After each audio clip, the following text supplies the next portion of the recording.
ಎತ್ರಿ ಕುಂದ ಕನ್ನಡ ಗಾದೆಗೆ ವೇದಿಕೆಗೆ ಬರ್ತಾ ಇದ್ರು. ಡಾಕ್ಟರ್ ಮಾಲತಿ ಜಿ ಪೈ ಇವರ ಸಣ್ಣ ಪರಿಚಯ ನಿಮ್ಮ ಮುಂದೆ ಇಡ್ತಾ ಇದ್ದೆ.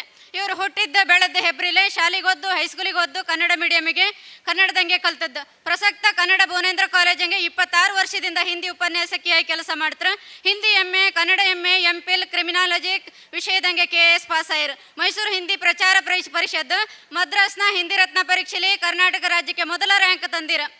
ಮಹಾಮಾಯ ಪ್ರಾವಿಧಿಕ ವಿಶ್ವವಿದ್ಯಾಲಯ ನೋಯ್ಡಾ, ಉತ್ತರ ಪ್ರದೇಶದ ಭಾಷಾ ಅಧ್ಯಯನ ವಿಭಾಗದ ಕಡೆಯಿಂದ ಹಿಂದಿ ಕೆ ಲೋಕ ಗೀತೋಮೆ ಗ್ರಾಮೀಣ ಜೀವನ್ ವಿಷಯದ ಮೇಲೆ ಡಾಕ್ಟರೇಟ್ ಪದವಿ ಪಡ್ಕೊಂಡು ಹೆಬ್ರಿಗೆ ಒಂದು ಗರಿ ತಂದು ಕೊಟ್ಟಿರಂತ ಹೇಳೋಕೆ ಹೆಮ್ಮೆ ಆಗ್ತಾ ಇತ್ತು.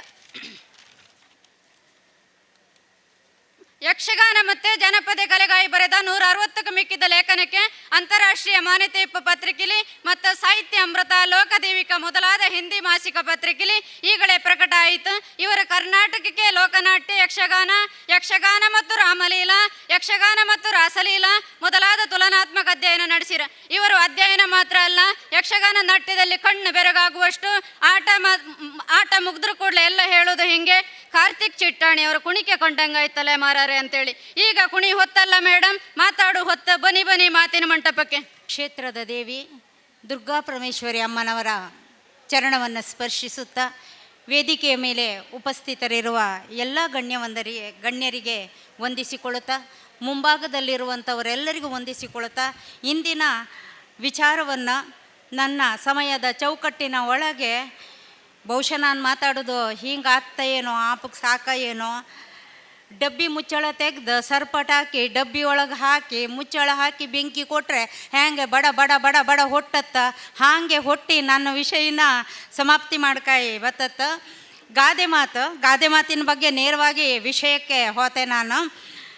ಕುಂದಾಪುರ ಕನ್ನಡ ಅಂದರೆ ಕಡಲಂಗಿಪ್ಪು ಕಪ್ಪೆ ಚಿಪ್ಪಿನೊಳಗಿನ ಮುತ್ತಿದ್ದಂಗೆ, ಅಮಲೇರಿಸುವ ಅಮಲಕೋಶದ ಹಾಗೆ, ಚಿಂತನೆಯಂಗ ತೊಳಗುವ ಚಿನ್ನದ ಹಾಗೆ, ಒಟ್ಟಂದದಲ್ಲಿ ಕಿರಿದರೋಳ್ ಪಿರಿದರ್ಥವ ಹೇಳುವ ಭಾಷೆ ಅಂದರೆ ಅದು ನಮ್ಮ ಕುಂದಾಪುರ ಕನ್ನಡ ಭಾಷೆ. ಗಾದಿ ಮಾತುಗಳು ಜನಪದೀಯರ ಜೀವನದ ಅನುಭವದಿಂದ ಹುಟ್ಟಿದ ಜ್ಞಾನಮುತ್ತುಗಳು. ಇವು ಕಡಿಮೆ ಪದಗಳಲ್ಲಿ ಆಳವಾದ ಅರ್ಥವನ್ನು ಹೇಳುತ್ತೋ. ಹಿರಿಯರ ಜೀವನಾನುಭವ, ಸಮಾಜದ ನೀತಿ ನಡತೆ, ಸಂಸ್ಕೃತಿ ಮತ್ತು ಮೌಲ್ಯಗಳು ಈ ಗಾದೆ ಮಾತಿನಂಗೆ ಕಾಂಬುಕ್ ಸಿಕ್ಕತ್ತ. ದಿನನಿತ್ಯದ ಸಂದರ್ಭದಂಗೆ ಮಾರ್ಗದರ್ಶನ ನೀಡುವ ಇವು ಭಾಷಿನ ಸಾಪಾಯು ಪರಿಣಾಮಕಾರಿಯಾಗಿಯೂ ಮಾಡ್ತವೆ.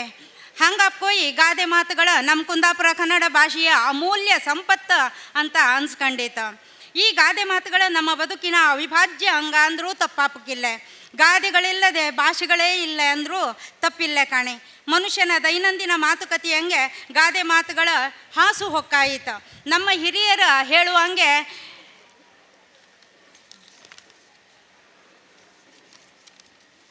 ವೇದ ಸುಳ್ಳಾದರೂ ಗಾದೆ ಸುಳ್ಳಾತಿಲ್ಲ ಅಂತ ಹೇಳುವ ಮಾತೊಂದಿತ್ತು. ಅದು ಕಟು ಸತ್ಯಕ್ಕೆ ಕನ್ನಡಿ ಹಿಡ್ದು ಹಂಗಿತ್ತು ಇಂದಿನ ಗಾದೆ ಮಾತು. ಸಾಮಾನ್ಯ ಜನರ ಬದುಕಿನ ಎಲ್ಲ ಹಂತದಂಗೂ ಗಾದೆಗಳು ನಮ್ಮ ವಿವೇಕವನ್ನು ಹೆಚ್ಚಿಸಿ, ಜ್ಞಾನನ ವೃದ್ಧಿಸಿ, ಚಿಂತನೆಗೆ ಹಚ್ಚುವಂಥ ಉತ್ತಮ ಸಾಧನ ಆಯಿತು. ಈ ಭಾಷೆಯಂಗೆ ಇಪ್ಪಂಗೆ ನಮ್ಮ ಕುಂದಾಪುರ ಕನ್ನಡದಂಗೂ ಕೂಡ ವಿಶಿಷ್ಟ ಶೈಲಿಯ ಹಾಸ್ಯಮಯವಾದ ಅದ್ಭುತ ಸಂದೇಶ ಗಾದೆ ಮಾತುಗಳಿತ್ತು. ಕೆಲವು ಹಾಸ್ಯಭರಿತವಾಗಿತ್ತು, ಕೆಲವನ್ನ ಕೇಂದ್ರ ಖುಷಿ ಆತ, ಕೆಲವನ್ನ ಕೇಂದ್ರೆ ಮರ್ಕೋಕ್ ಬರ್ತತ್ತು. ಅಯ್ಯೋ ಹಿಂಗೂ ಇತ್ತ ಅಂದಳಿ ಹೇಳಿ ಅನ್ಸತ್ತ, ಅಥವಾ ಹಿಂಗೂ ಕೂಡ ಇರ್ಕಾತ್ತ, ನಮ್ಮ ಹಿಂದಿನ ಹಿರೀಕರ ಹಿಂಗಿದ್ರ ಅಂತಳಿಯೂ ಕೂಡ ಅನ್ಸುತ್ತೆ. ಬೇಕಾದಷ್ಟು ಗಾದೆ ಮಾತುಗಳಿದ್ದು ಅದೆಲ್ಲವುದನ್ನು ಹೇಳೋಕ್ಕೆ ಪುರ್ಸೋತಿಲ್ಲ. ಹಂಗಪ್ಕೊಯ್ ಕೇವಲ ಊರಿಗೆ ಸಂಬಂಧಪಟ್ಟ ಕೆಲವೊಂದು ಗಾದೆ ಮಾತನ್ನ ಮಾತ್ರ, ಅದರ ಆದ್ಗತಿ ಬಗ್ಗೆ ಮಾತ್ರ ನಾನು ಹೇಳ್ತೆ. ಅದರ ಪ್ರಸ್ತಾವನೆ, ಅದು ಯಾಕೆ ಬಂತು, ಹೇಗೆ ಬಂತು, ಇದನ್ನೆಲ್ಲ ಮಾತಾಡೋಕ್ಕಿಲ್ಲಿ ಪುರ್ಸೋತಿಲ್ಲ. ಕುಟ್ಟಿ ಕುಂದಾಪುರಕ್ಕೆ ಹೋದಂಗೆ ಇದ್ರ ಬಗ್ಗೆ ನಿಮ್ಗೆ ಗೊತ್ತಿತ್ತು. ಒಂದು ಕಾಲದಂಗೆ ಒಬ್ಬರ ಮನೆಯಂಗೆ ಕುಟ್ಟಿ ಎಂಬ ಒಬ್ಬ ಕೆಲಸದವ ಇದ್ದಿದಂಬ್ರ. ಅವ್ನು ಯಜಮಾನ್ರು ಹೇಳ್ರಂಬ್ರ, ಕುಟಿಯ ನಾಳೆ ಒಂಚೂರು ಕುಂದಾಪುರಕ್ಕೆ ಹೋಗೋ ಕೆಲಸ ಇತ್ತ ಅಂತ ಹೇಳ್ರಂಬ್ರ. ಅದಕ್ಕೆ ಅವ ಬೆಳಗ್ಗೆ ಮುಂಚೆ ಎದ್ದು ಕಣ್ಣು ಚಾ ಕುಡ್ದ ಕುಂದಾಪುರ ಬದಿ ಹೋಗಿ ಬಂದಂಬ್ರ. ಇತ್ಲಾಗಿ ಅವರ ಯಜಮಾನ್ರು ಹುಡ್ಕೋಕೆ ಶುರು ಮಾಡ್ರಂಬ್ರ, ಕುಟ್ಟಿ ಎಲ್ಲಿ ಹೋಯ್ದ, ಅವನ ಕುಂದಾಪುರಕ್ಕೆ ಹೋಗೋ ಕೆಲಸ ಇತ್ತಲ್ಲ ಅಂದಳಿ. ಅವರು ಹುಡ್ಕತ ಇಪ್ಪತ್ತಿಗೆ ಈ ಕುಟ್ಟಿ ಕುಂದಾಪುರಕ್ಕೆ ಹೋಗಿ ವಾಪಸ್ ಬರ್ತಾ ಇದ್ದಂಬ್ರ. ಬೈದ್ರಂಬ್ರ, ಎಲ್ಲಿ ಹೋಯ್ದಿಯ ಗಡ ನೀನು ಹುಡ್ಕತ ಇದ್ದಲ್ದ ಅಂದಳೆ. ನೀವು ಹೇಳಿರಿ ಅಲ್ಲ ಯಜಮಾನ್ರೆ ಕುಂದಾಪುರ ಕೋಪಕ್ಕೆ ಇತ್ತಂದಳಿ ನಾವು ಹೋಗಿ ಬಂದು ಅಂತೇಳಿ ಅವ ಹೇಳ್ತಾಂಬ್ರೆ. ಅಂದರೆ ಇರಾಪುರ ಇಲ್ಲದೆ ಸಂಪೂರ್ಣ ಜ್ಞಾನ ಇಲ್ಲದೆ ಯಾವ ಕೆಲಸವೂ ಮಾಡೋಕ್ಕಾಗ ಅಂಬೋ ನಿದರ್ಶನ ನಮಗೆ ಈ ಗಾದೆ ಮಾತಿನಿಂದ ತಿಳಿಯಿತು. ಹಾಗೆ ಇನ್ನೊಂದು ಊರಿಗೆ ಸಂಬಂಧಪಟ್ಟ ಗಾದೆ, ಒಂಡಾದ ಹೆಗ್ಡೆಯರ್ ಗಾವೇ ಗಾವು ತೊಂಡಿಕಾಯಿಗೆ ಮಾತ್ರ ಉಪ್ಪಿಲ್ಲ ಅಂದಳಿ. ಒಂಡದಂಗೆ ಒಬ್ರು ಹೆಗ್ಡೆಯವ್ರ ಮನೆ ಇತ್ತಂಬ್ರ. ಅಲ್ಲಿ ಒಂದು ಸರ್ತಿ ಹೆಗಡೆಯರ ಮಗನಿಗೆ ಹೆಣ್ಕಂಬು ಶಾಸ್ತ್ರಕ್ಕೆ ಬತ್ತಂಬ್ರ. ಹೆಣ್ಣಿನೆಲ್ಲ ಕಂಡಾಯ್ತಂಬ್ರ, ಎಲ್ಲ ಒಪ್ಪಿಗೆ ಆಯ್ತಂಬ್ರ. ಒಪ್ಪಿಗೆ ಆದಮೇಲೆ ಉಂಡು ಹೋರ ಮೇಲೆ ಆ ಸಂಬಂಧ ಗಟ್ಟಿ ಆತ ಅಂಬ ಒಂದು ರೀತಿ ರಿವಾಜ. ಹಂಗಪ್ಪ ಹೆಗಡೆಯರು ಹೇಳ್ರಂಬ್ರ ಹೆಂಡತಿ ಹತ್ರ ಉಂಬುಕ ರೆಡಿ ಮಾಡ ಅಂತ ಹೇಳ್ರಂಬ್ರ. ಹೆಂಡತಿ ಹೇಳ್ದಳಂಬ್ರ, ಉಂಬುಕೆಲ್ಲ ರೆಡಿ ಮಾಡಿದಿ, ಆದ್ರೆ ತೊಂಡೆಕಾಯಿ ಮೇಲೊಗ್ರಕ್ಕೆ ಹಾಕೋಕೆ ಉಪ್ಪಿಲ್ಲ, ಉಪ್ಪಿನ ತಪ್ಪಕ್ಕೆ ಗಂಟಿನ ಅಂಗಡಿಗೆ ಕಳಿಸ್ರೆ ಅಂಗಡಿಯರು ಹೇಳ್ರಂಬ್ರ, ಹಿಂದಿನ ಸಾಲ ತೀರಿಸದೆ ಈ ಸರಿ ನಾನು ಸಾಲ ಕೊಡುವುದಿಲ್ಲ ಅಂದೇಳಿ ಹೇಳ್ರಂಬ್ರ. ನನ್ನ ಗಂಡನ ಕೆಮ್ಮಿಂಗೆ ಪೀಚಿ ಪೀಚಿ ಹೇಳೋಕೆ ಶುರು ಮಾಡ್ದಾಳಂಬ್ರ. ಹೌದಾ, ಅಲ್ಲಿ ಕೂತ ಹೆಣ್ಣಿನ ಕಡೆಯವ್ರಿಗೆ ಕೇಂತಂಬ್ರ, ತೊಂಡೆಕಾಯಿ ಮೇಲೊಗ್ರಕ್ಕೆ ಉಪ್ಪು ಹಾಕೋಕೆ ಗತಿ ಇಲ್ದಿದ್ದ ಮನೆಗೆ ನಮ್ಮ ಹೆಣ್ಣಿನ ಕೊಟ್ಟರೆ ನಮ್ಮ ಹೆಣ್ಣು ಎಷ್ಟು ಸುಖದಂಗಿಪ್ಪು ಅಪ್ಪ ಅಂದೇಳಿ ಹೇಳಿ ಆ ಸಂಬಂಧನ ಅಲ್ಲಿಯೇ ಮೂರ್ಕೊಂಡು ವಾಪಸ್ ಹೊರಂಬ್ರ. ಹಾಗೆ ಇನ್ನೊಂದು ಊರಿಗೆ ಸಂಬಂಧಪಟ್ಟದ ಗಾದೆ, ಬಸೂರು ಉಪಚಾರೋ ಉಪಚಾರು. ಬಸೂರು ಉಪಚಾರು ಅಂತ ಹೇಳಿದರೆ ಬಸ್ರೂರಿನವರ ಉಪಚಾರ ಅಂದೇಳಿ. ಹಿಂದಿದೊಂದು ಆದ್ಗತಿ ಇತ್ತು. ಬಸ್ರೂರಂಗೊಬ್ರು ಪಟೇಲ್ರು ಇದ್ರಂಬ್ರ. ಅವರ ಹೊಕ್ಕಡೆ ಒಬ್ರು ಕೆಲಸ ಮಾಡೋ ಉಗ್ರಾಣಿ ಇದ್ರಂಬ್ರ. ದಿನ ಮಧ್ಯಾಹ್ನ ಆ ಪಟೇಲ್ರ ಹೆಂಡತಿ ಉಂಬೊತ್ತಿಗೆ ಬಂದ್ಕೊಂಡು ಆ ಉಗ್ರಾಣಿ ಹತ್ರ ಹೇಳುದಂಬ್ರ, ಉಗ್ರಾಣಿಯ ಹಿಂಗೆ ಒಂದು ಮುಷ್ಟಿ ಗಂಜಿ ಹಾಕ್ಲಕ್ಕಿತ್ತು ಮಾರಾಯ, ನೀ ಎಲ್ಲಿ ತಕ ಬಂದದ್ದಿದ್ರು ಉಂಬುಕ್ ಹಾಕ್ಲಕ್ಕಿದ್ದಿತ್ತು ಅಂಥೇಳಿ ಏಗೊಳಿಗೂ ಹೇಳುದಂಬ್ರ. ಅದಕ್ಕೆ ದಿನ ಇದೇ ಕತ್ತಿನ ಕೇಂಡು ಉಗ್ರಾಣಿ ಬೇಜಾರಾಗಿ ಹೋಯ್ತಂಬ್ರ. ಅವ ಹೇಳ್ದಂಬ್ರ, ಅವ ಎಣಿಸ್ಕೊಂಡಂಬ್ರ, ಮಾರನೇ ದಿನ ಮಾಡ್ತೀವಿ ಇವರಿಗೆ ಅಂತ ಹೇಳಿ ಪಾಪತಿಗೆ 2 ತುಂಡು ಬಾಳೆ ಎಲಿನ ಕಡ್ಕೊಂಡು ತುಂಡು ಮಾಡ್ಕೊಂಡು ಕೈ ತಿಲ್ದಂಗೆ ಹಿಡ್ಕೊಂಡೆ ಹೋದಂಬ್ರ. ಮಾರನೇ ದಿನ ಹಾಗೆ ಆಯ್ತು. ಹಾಗೆ ಅಪ್ಪತಿ ಕೇಂದ್ರಂಬ್ರ, ಹೌದಾ ಉಗ್ರಾಣಿಯ, ನಿಂಗೆ ಒಂದು ಮುಷ್ಟಿ ಉಂಬಕ್ಕೆ ಹಾಕ್ಲಕ್ಕಿದ್ದೀತು ಮಾರಾಯ, ನಿನ್ನ ಹತ್ರ ಎಲ್ಲಿ ಇಲ್ಲಿ ಅಲ್ಲ ಎಲ್ಲಿ ತುಂಡಿದ್ದೀರಿ ಹಾಕ್ಲಕ್ಕಿದ್ದೀತು ಅಂದೇಳಿ ಕೂಡಲೇ ಉಗ್ರಾಣಿ ಹೇಳ್ತಾಂಬ್ರ, ಅಮ್ಮ ನಾನು ಬಪ್ಪತ್ತಿಗೆ ಕೈ ತಿಲ್ದಂಗೆ 2 ತುಂಡು ಬಾಳೆ ಎಲೆ ಹಿಡ್ಕೊ ಬಂದಿದ್ದಿ, ಬಡ್ಸಿ ನನಗೆ ಅಂತ ಹೇಳ್ತಾಂಬ್ರ.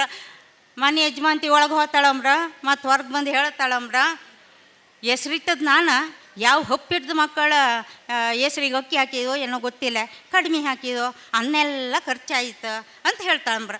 ಅಂದರೆ ಬರೀ ಬಾಯಿ ಉಪಚಾರಕ್ಕೆ ಮಾಡುವ ಉಪಚಾರದ ಬಗ್ಗೆ ನಮಗಿಲ್ಲಿ ವಿಚಾರ ಸಿಕ್ಕತ್ತ. ಇನ್ನೊಂದು ಊರಿಗೆ ಸಂಬಂಧಪಟ್ಟದ್ದು ಯಾವುದು ಅಂತ ಹೇಳಿದ್ರೆ, ಒಕ್ವಾಡಿಯರ ಬಂದು ಗೋಡಿ ನಿಲ್ಸ್ರ ಅಂತ. ಒಕ್ವಾಡಿಯರಂದರೆ ಹತ್ತು ಕುಂದಾಪುರ ಬದಿ ಒಂದು ಸತಿ ಒಂದು ಮನೆ ಬೆಂಕಿ ಬಿತ್ತಂಬ್ರ. ಬೆಂಕಿ ಬಿದ್ದು ಎಲ್ಲ ಸುಟ್ಟು ಕರ್ಟಿ ಮಸಿ ಗೆಂಡ ಆಯ್ತಂಬ್ರ. ಅದಾದ್ಮೇಲೆ ಒಕ್ವಾಡಿ ಬದಿಯರ ಒಬ್ಬರು ಬಂದು ಅದು ತಕಬಾ ಇದು ತಕಬಾ ಅದು ಬಿಚ್ಚು ಇದು ಬೆಚ್ಚು ಅಂದೇಳಿ ಒಳ್ಳೆ ತೊಳರ್ತನ ಮಾಡೋದು ಶುರು ಮಾಡ್ರಂಬ್ರ. ಅದನ್ನ ಕಂಡ್ಕೊಂಡು ಉಳಿದವ್ರು ಹೇಳ್ರಂಬ್ರ, ಕಾಣಿ ಎಲ್ಲ ಸುಟ್ಟು ಕರ್ಟಿ ಮಸಿ ಗೆಂಡ ಆಯ್ತು, ಇವ ಈಗ ಬಂದು ತೊಳರ್ತನ ಮಾಡ್ತಾ ಇದ್ದ ಅಂತೂ ಒಕ್ವಾಡಿಯರು ಬಂದು ಗೋಡಿ ಉಳಿಸ್ರು. ಉಳಿದೆಲ್ಲ ಸುಟ್ಟು ಕರ್ಟಿ ಬೂದಿ ಹೋಯ್ತು, ಗೋಡಿ ಮಾತ್ರ ಉಳಿದೀತ ಅಂಥೇಳಿ ಈ ಮಾತಿನ ಅರ್ಥ. ಇನ್ನೊಂದು ನೀರಂಡೆ ಅಂದರೆ ನೀರಂಡೆ ಅಂತ ಹೇಳಿ ಹೇಳ್ತಾಳಂಬ್ರ. ಹಿಂದೆ ಈ 99 ಒಂದು ಊರಂಗೆ ಆಷಾಢಿ ಹೊಪ್ಪತ್ತಿಗೆ ಒಂದು 10 ಹೊಪ್ಪತ್ತಿಗೆ ಭಾರಿ ಜೋರು ಮಳೆ.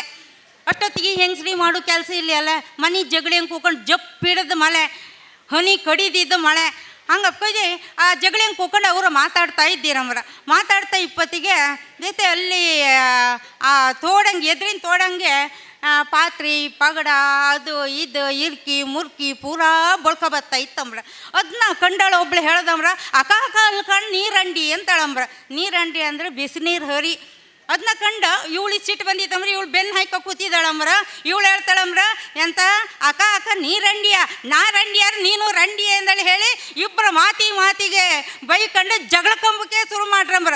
ಇವ್ರ ಜಗಳನ ಬಿಡ್ಸೋಕೆ ಅತ್ತಿತ್ತು ಹೋಗಡಿದ ಮನೆಯವರೆಲ್ಲ ಬಂದು ಅಂತೂ ಜಗಳನ್ನ ಒಂದು ಸಮಾಪ್ತಿ ಮಾಡ್ಕಾಯ್ತಂಬ್ರ. ಹೀಗೆ ಒಂದು ಊರಿನ ಹೆಸರು ಹಿಡ್ಕೊಂಡು ಬಪ್ಪು ಅನೇಕ ಗಾದೆ ಮಾತುಗಳಿದ್ದು. ಅದು ಎಲ್ಲರಿಗೂ ಈ ಅವಕಾಶ ಕೊಟ್ಟದಕ್ಕಾಗಿ ಧನ್ಯವಾದಗಳು.